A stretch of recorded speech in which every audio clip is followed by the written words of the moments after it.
the people who were married to her two sons, just go. Go back to your own country. Go back to your own people.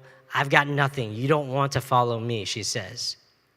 Verse 9, she kissed them goodbye. They wept aloud and said to her, we will go back. We'll go back with you. We'll be with your people. And this is just a cultural observation, but I do think what we're seeing here is kind of the two women showing up and recognizing it would actually be very impolite to quickly accept this gesture from Naomi. She says, go back to your homeland. No, let's at least give her a little bit of face. We'll say that we will go back. I don't know if it's full of intention or not, but I know that, at least in my culture, that's probably how we would operate, you know? But Naomi says to them, verse 11, return home, my daughters. Why would you come with me, she says. Am I going to have any more sons who could then become your husbands? Return home, my daughters. I am too old to have another husband. And even if I thought there was still hope for me, even if I had a husband tonight and then gave birth to sons, would you wait until they grew up? Would you remain unmarried for them? No, my daughters, it is more bitter for me than for you, because the Lord has turned against me. His hand has turned against me.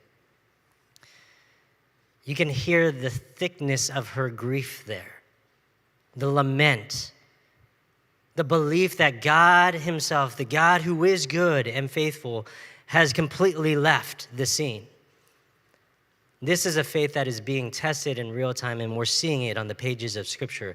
A faith that's real enough to express the unspeakable doubt that sometimes exists inside of all of us when trying times come. In her deep wrestling with loss, there then emerges a thought. Life just doesn't have anything left for me. And this isn't unfounded, because as you hear her speaking to her daughters-in-law, she actually references some of the Jewish cultural codes, how they function as a people. According to Jewish custom, Orpah, Ruth, they fell out of the normal conditions that would allow them to continue the family line. If just one of the sons had been killed or murdered or had been, succumbing to death, if just one of them, then at least there was another one that would have survived. And that would have given them a pathway forward. They would be remarried to this other son. But that didn't happen. Both sons died. Their wives, Orpah and Ruth, had nowhere to turn. If they stayed with Naomi, the rest of their story was kind of already written. You don't get another second chance, at least not the way that things were stacking up right now. Naomi wasn't going to remarry. She was already old and unable to bear children, likely. But even if she did, even if the miraculous happened and she ended up having children again, no, you guys are not going to wait until, and let's be honest, age differences is kind of weird, right? Probably would not happen. So Naomi, knowing all this, decides to take the fall herself. She doesn't want to drag these women down with her. So out of the goodness of her heart, even in the midst of her grief, she releases her daughters-in-law and she blesses them to go forward in a life without her. And I just want to name that this is an incredibly self-giving gesture. It comes from, yes, a place where there is doubt, there is a struggle, but there's also a self-belief and a self-awareness that she has. According to the Gottman Institute, self-awareness can sometimes be defined in this way. Self-awareness is the cornerstone of every healthy relationship. Before you can truly know and love another person, you need to understand your own emotional landscape, your triggers, your patterns, and I would even add to that the landscape of your life, right? What is in front of you? And that's what we see within Naomi. She knows that the odds are stacked against her. Without her husband and her sons, she is now fully at the mercy of the community. She's going to need to rely on God to provide for resources for the people of God to come alongside of her, a grieving widow who has nothing. who's going back to her homeland with nothing to show for it. Naomi doesn't want that to become the story for Orpah or for Ruth, and so she says, go. Don't follow me any longer. And I do think this is sacrificial love, born out of self-awareness. This is the kind of love that thinks first not of myself, but of others around me. What would it look like for others to thrive? And if you've had someone who has loved you well, you know this kind of love. It's the mother who wakes up early in the morning to cook food for her little ones. Or the father, in Michael's case today. And why do they do it? It's because of love. Why do they say, hey, take the first and the best bite out of this meal? Something that I will struggle saying sometimes. But it's because of their love for their kids, you know? Or it's a son or a daughter taking care of their elderly parent, bathing them, feeding them, making sure that they have the right medication, the right nutrition. It's also the stranger who pulls up next to someone who was just in an accident or somebody who has a flat tire and out of self-giving love decides to say, hey, I'm going to toss out my schedule and my plans, and I'm here to help you. These are all examples, I believe, of the highest kinds of love that we can experience in life. It's focused on the other. It demands our self-sacrifice, our discomfort, even our own security. And this is how Naomi shows up. And it's only possible because Naomi, even in grief, exercises self-awareness. Again, in the words of the Gottman Institute, she understands her own emotional landscape, her triggers, her patterns, and what's in front of her. She thinks of Orpah and Ruth. She wants what's best for them. And I just want to take a moment to pause as we reflect on this text. What kind of self-awareness do you have these days? Because not all of us are Naomi. Not all of us are working through the kind of grief that she is, but some of us also are. We're navigating all different kinds of things, all different kinds of circumstances in our home life, in our world at large. And I would argue that for many of us, we live in a world that is so different from Naomi's. We live in a place where we have more than we could ever really need. We are in a place where many of us live privileged lives.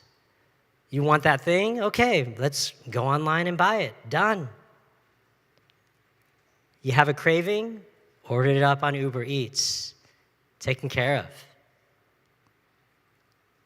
We want to switch our jobs, our circumstances. Not all of us can do that like that, but some of us, we can. So, okay, let's do it. When we have that kind of access to mobility, to resources, to opportunities, we're living lives that are vastly different from what we see in the biblical record. Are we aware of that today? Are we aware of the things that we have been blessed with, the sizable gap that exists often between what we read about Naomi and our own lives? And I'm not saying this out of shame because your life is your life, right? The opportunities that you have, the privileges that we get to enjoy, there's no knock on those things. And I also want to lead us back to a prayer that we prayed last month. God, would you unlock the incredible resources that are hoarded in the Western church? What would it look like for us to have self-awareness of the resources that we do have? Are we aware of those things? And are we learning to then be generous with what we have been entrusted with? Because that is our responsibility. It's not feeling shame for the thing that you and I have, but it's recognizing, oh, we have this thing. God, you've entrusted it to you or to me. Now how do I move forward with a heart that sees other people as you see them? Are we learning to be generous, to push against our tendency of selfishness, to hoard things or to save? But oftentimes it's really just out of our own fear, our own sense that there isn't enough. Wherever your starting point is today, I do want to encourage you, let this be a moment of self-awareness. God, what have you blessed me with? What have you blessed us with? Many of us are incredibly blessed with these resources that would make the vast majority of our world envious.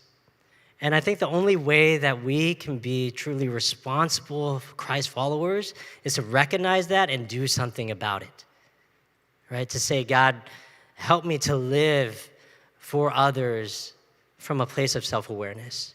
Friends, we can't take anything out of this world. That's been said often. We know these things. We cannot take what we keep or hoard or try to, save up and build over time. So let's invest it into bringing more of heaven into earth.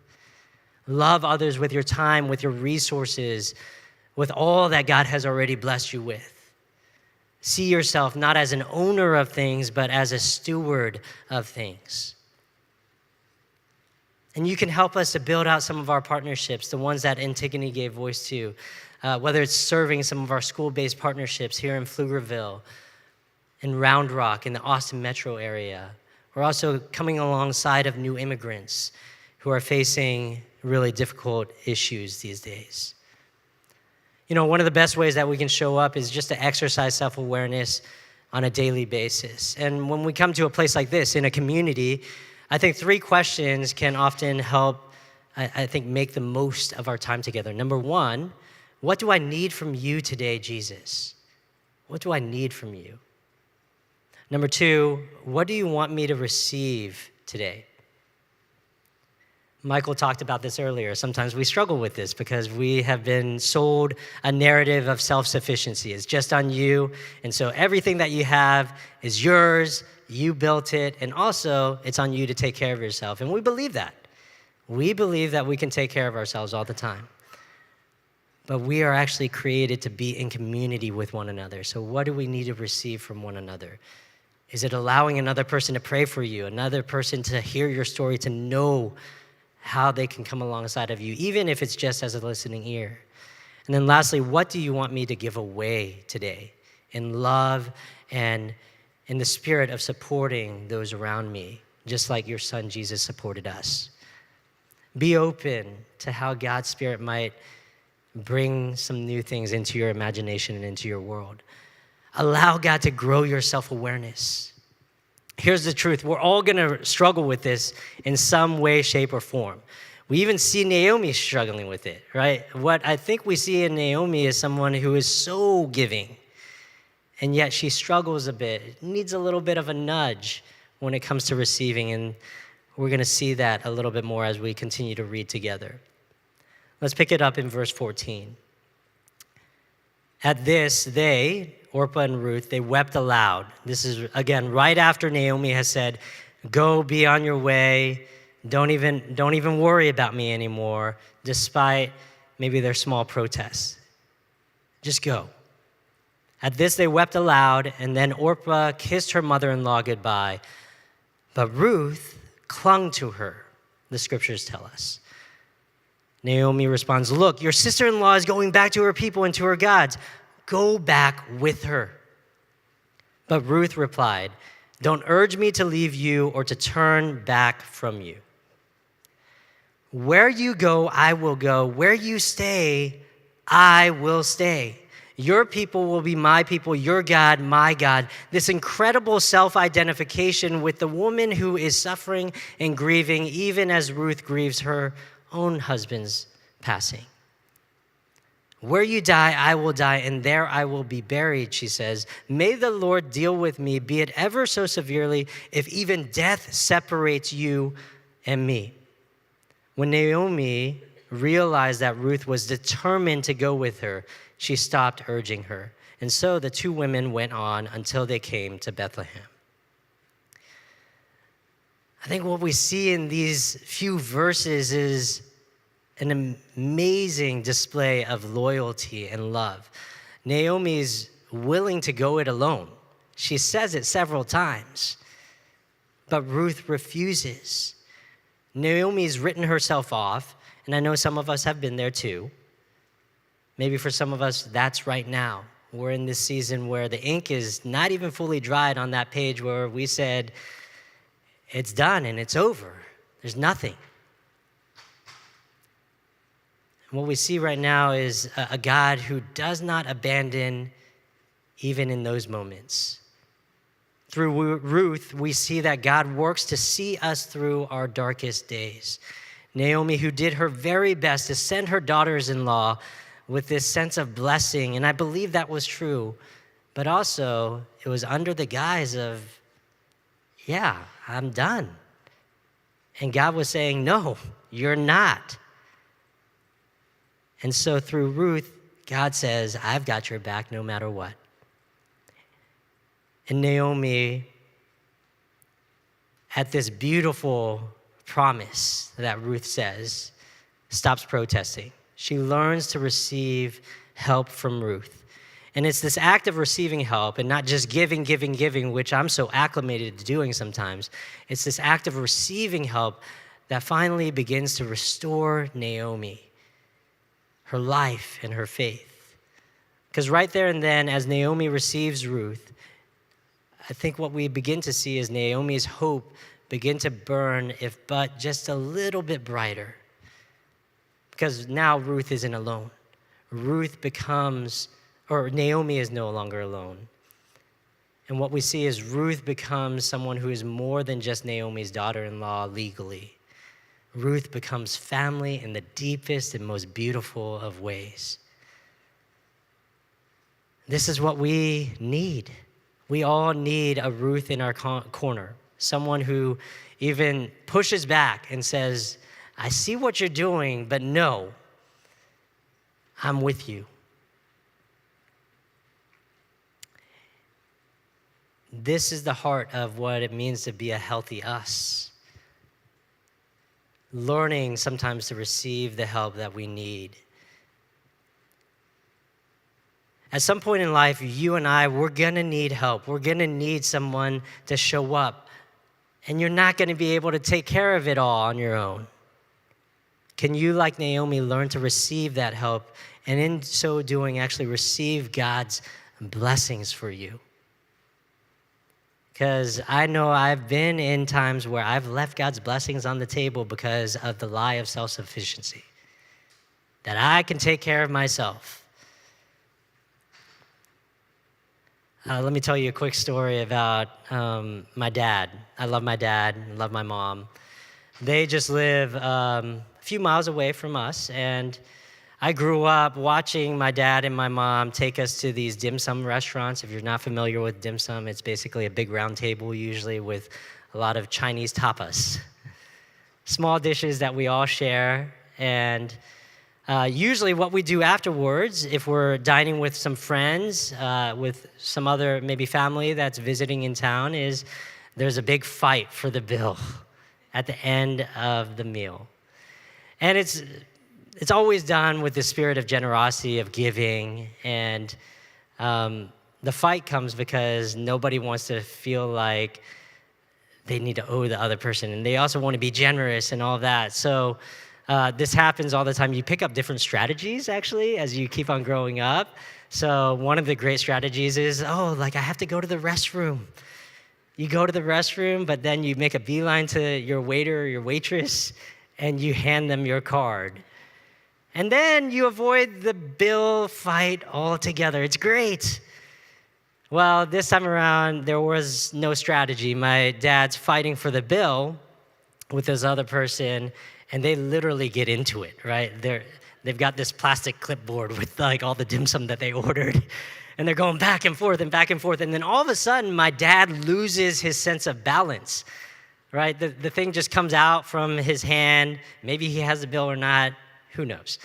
But he ends up falling to the ground. He cuts himself against one of the sharp edges of the chair, and now he's bleeding.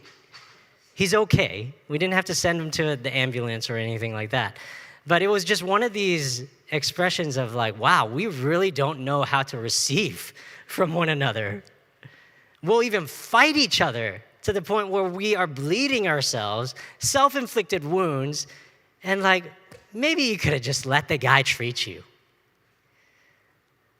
what does it look like for us to learn how to receive help, to have self-awareness, to know that we need it sometimes? Friends, if you're looking for a place to belong, then fully belong, right? Show up. Just know that our heart here through our groups, through what we do here on Sundays, to the care grants that we're trying to lead with, along with a new care team. If you're in a place where you need to connect to a community like this, we want you to know we're here for you. If you need care, go to our website, unionaustin.com/care. Let us know how we might be able to come alongside. And if we can't do it, we'll do our very best to point you to others who can.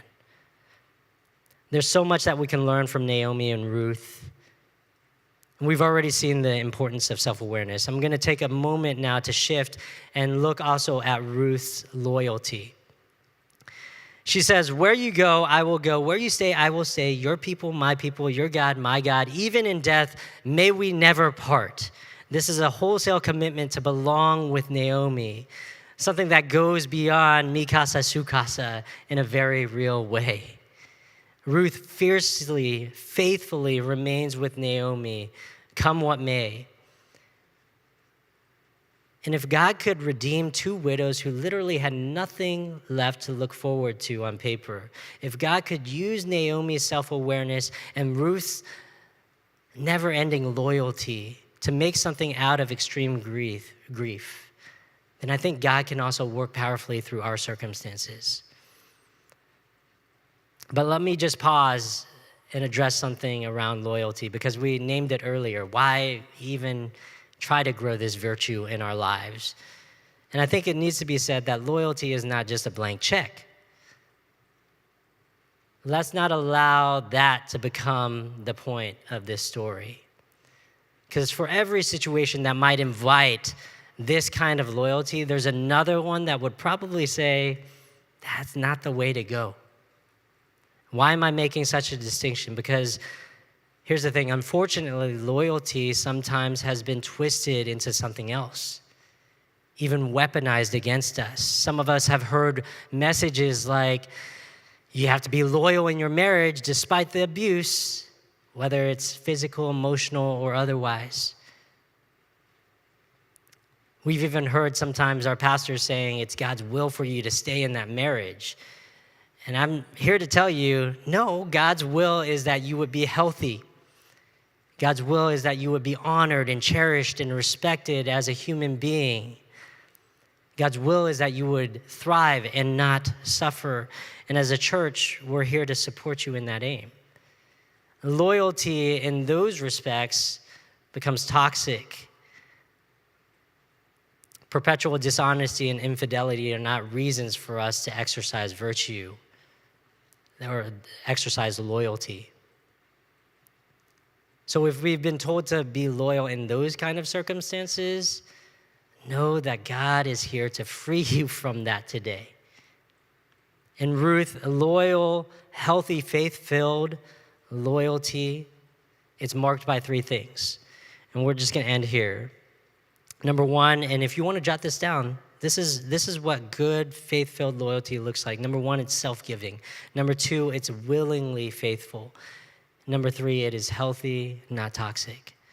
How do we see all of this? First, Ruth gives of herself because she reads the situation and she makes a faith-filled decision.